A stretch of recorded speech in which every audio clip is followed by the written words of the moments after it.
The sun over Aswan doesn't just shine, it punishes. It's a dry, relentless heat that has baked the pink granite of southern Egypt for eons.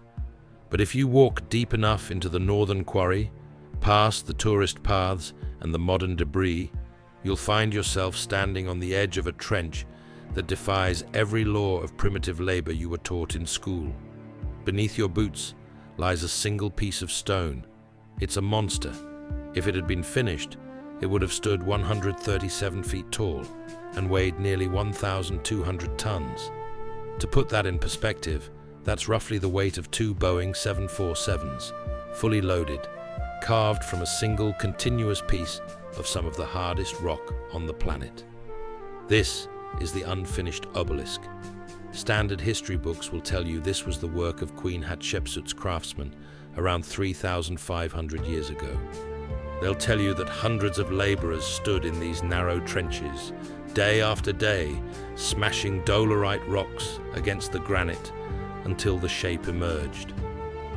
It's a story of persistence, of blood and iron willpower. But as you lean over the edge and look at the walls of those trenches, the story starts to fall apart. You don't see the jagged, irregular marks of hand-held pounding stones. Instead, you see long vertical scoops. They look smooth. They look rhythmic. They look like a giant ice cream scooper was pulled through solid rock as if it were warm butter. And that is where the mystery begins. Because in a world of copper chisels and stone hammers, these marks shouldn't exist. Today, so we're going deep into the Aswan quarries to uncover why the Unfinished Obelisk isn't just a failed monument. It's a smoking gun for a technology that history has forgotten. To understand why the Unfinished Obelisk is such a headache for modern engineers, you first have to understand the material. Aswan pink granite isn't just hard rock. It's a crystalline nightmare. It is rich in quartz, which sits at a 7 on the Mohs scale of mineral hardness. For those who aren't geology geeks, that means it's harder than steel. If you take a copper chisel, the primary metal tool available to the New Kingdom Egyptians, and strike this granite, the granite won't break. The copper will. It would be like trying to carve a steak with a wet noodle. So, the conventional theory pivots to dolerite pounding stones. Dolerite is slightly harder than granite, and archaeologists have found thousands of these spherical stones scattered around the site. The theory is that workers would drop these stones repeatedly, crushing the granite into dust, millimeter by millimeter. Now let's do the math, and don't worry, you don't need a calculator to see how absurd this gets. To carve a trench this deep and this long using only pounding stones, it's estimated it would take several decades of 24/7 labor. But look at the precision. The trenches are barely wide enough for a human body to fit into. Imagine standing in a pit, 110 degrees Fahrenheit, swinging a 12-pound stone ball for 12 hours a day. The dust alone would solidify your lungs in weeks. But the real glitch in the matrix is the pattern of the marks. Pounding stones create impact craters, stuttering, uneven surfaces. But the walls of the Unfinished Obelisk aren't uneven. They are covered in these consistent scalloped troughs. They are roughly 12 inches wide, repeating with a mathematical regularity that suggests a machine on a track, not a tired laborer with a rock. And then there's the bottom of the trench. If you were pounding stone downward, the bottom would be a jagged mess of crushed crystals. Instead, the bottom of the Aswan trenches is often perfectly flat, transitioning into a curve that matches the scoop on the wall. Wait, it gets weirder. In some areas of the quarry, there are test pits. These are narrow shafts sunk deep into the granite, some over 15 feet deep. They are so narrow that a grown man can't even turn his shoulders inside them. How do you pound a stone ball at the bottom of a 15-foot hole that's only 20 inches wide? You can't get the leverage. You can't see what you're doing. It's an engineering impossibility, unless, of course, you weren't pounding at all. Engineers like Christopher Dunn, who has spent decades analyzing Egyptian artifacts with industrial tools, suggest we're looking at something else entirely.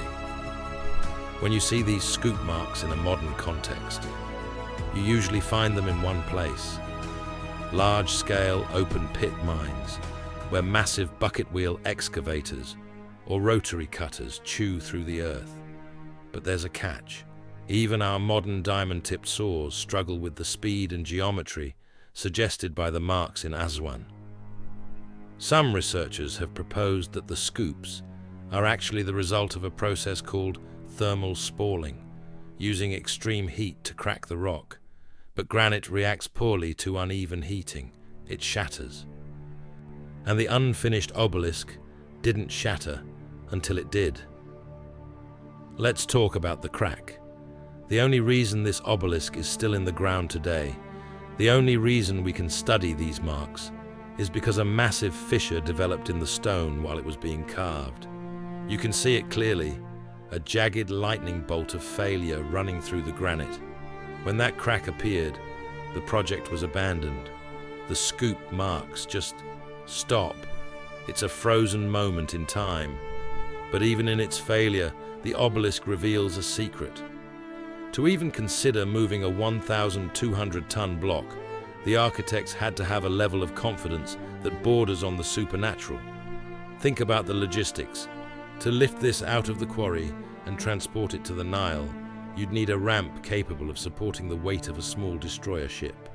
You'd need a barge that wouldn't immediately capsize. And you'd need to do all of this without a single internal combustion engine. Archaeologists suggest they used wooden rollers and ropes made of papyrus. Let's pause there for a second. Papyrus ropes for 1,200 tons. If one rope snaps, the tension release would be like a whip crack that could bisect a human being. The sheer number of men required to pull that weight would be so high that they would physically crowd each other out. There wouldn't be enough rope real estate for everyone to grip. So, if it wasn't brute force and stone balls, what was it? This is where we move from the what to the how, and it takes us into the realm of high-frequency vibration. There is a theory, often dismissed by mainstream academia, but embraced by acoustic engineers, that the ancients understood resonance. Every material has a resonant frequency, the note at which it begins to vibrate. If you hit that frequency with enough power, the molecular bonds of the material begin to stress. In a process called ultrasonic machining, a tool vibrates at incredibly high frequencies, thousands of times per second, while a slurry of abrasive material is fed onto the surface. The tool doesn't cut the rock, it oscillates it into dust. This would explain the scoop marks perfectly. The scooper wouldn't need to be harder than the granite. It would just need to be the medium for the vibration. And no, you don't need a power outlet for this. Evidence of acoustic resonators or tuning forks appears throughout Egyptian iconography. While we see them as religious symbols, an engineer sees them as tools. If the Aswan quarry was a site of sonic machining, the noise would have been deafening. A high-pitched scream that would have echoed off the canyon walls as the granite was literally vibrated into a liquid-like state. But wait, you might say, where are the machines? If they had high technology, why haven't we found a rusted-out drill or a circuit board in the sand? It's a fair question. But look at our own world. If a catastrophe wiped out 90% of humanity tomorrow, how long would a laptop last in the salt and sand of Egypt? A few hundred years. In 5,000 years, every piece of plastic and high-carbon steel we own would be dust. The only thing that would remain would be the things we made out of stone. The stone is the evidence. Take the Serapeum of Saqqara, for example. Deep underground, there are 20-plus granite boxes weighing 100 tons each, with lids that fit so perfectly they create a vacuum seal. The interior corners are so sharp that you can't even fit a human hair in them. These aren't burial caskets. They are high-precision industrial components. When we look at the Unfinished Obelisk, we aren't looking at a primitive monument. We are looking at a failed industrial project. We are looking at a culture that didn't just labor over stone. They mastered it. They understood its weight, its resonance, and its internal stresses better than we do today. We often fall into the trap of linear progress, the idea that we are the smartest humans to ever live and that everyone before us was just figuring it out. But history isn't a straight line. It's a series of peaks and valleys. And the Aswan quarry is a peak that we are still standing at the bottom of, looking up. If you look closely at the walls of the obelisk's trench again, you'll notice something else. There are places where the tool seems to have slipped or changed direction. These overcuts are devastating to the primitive pounding stone theory. If you're pounding a stone, you can't accidentally pound 3 inches deep into a side wall in a single stroke. But a powered cutter, it can skip, it can bite. There is a specific mark near the base of the obelisk where the scoop turns a corner with a radius that is mathematically perfect. Try doing that with a rock. Try doing that with a copper chisel. It's like trying to draw a perfect circle while wearing oven mitts and using a crayon. The evidence suggests that the people who worked this quarry weren't slaves or peasants. They were master technicians. They were using a standardized, repeatable process. They were using a technology that didn't rely on the strength of a man's arm, but on the principles of physics that we are only just beginning to rediscover. As the sun sets over Aswan, the shadows in the trenches of the Unfinished Obelisk grow long. The pink granite turns a deep, bruised purple. And in that light, the scoop marks look even more like the fingerprints of a giant. We may never find the engines that carved this stone. We may never know the name of the engineer who stood where we stand and realized with a sinking heart that his 1,200-ton masterpiece had cracked. But the stones don't lie, and they tell a story of a lost chapter of human history, a time when our ancestors reached out and touched the very bedrock of the world with a precision that haunts us. The Unfinished Obelisk isn't a testament to what the Egyptians couldn't do. It's a testament to what they could do, and a reminder that primitive is just a word we use for things we don't yet understand. Maybe it's time we stop looking at the ancients as our inferiors and start looking at them as our teachers. Because until we can carve a 1,200-ton block of granite with the ease of a spoon through sugar, we are the ones still working in the dark.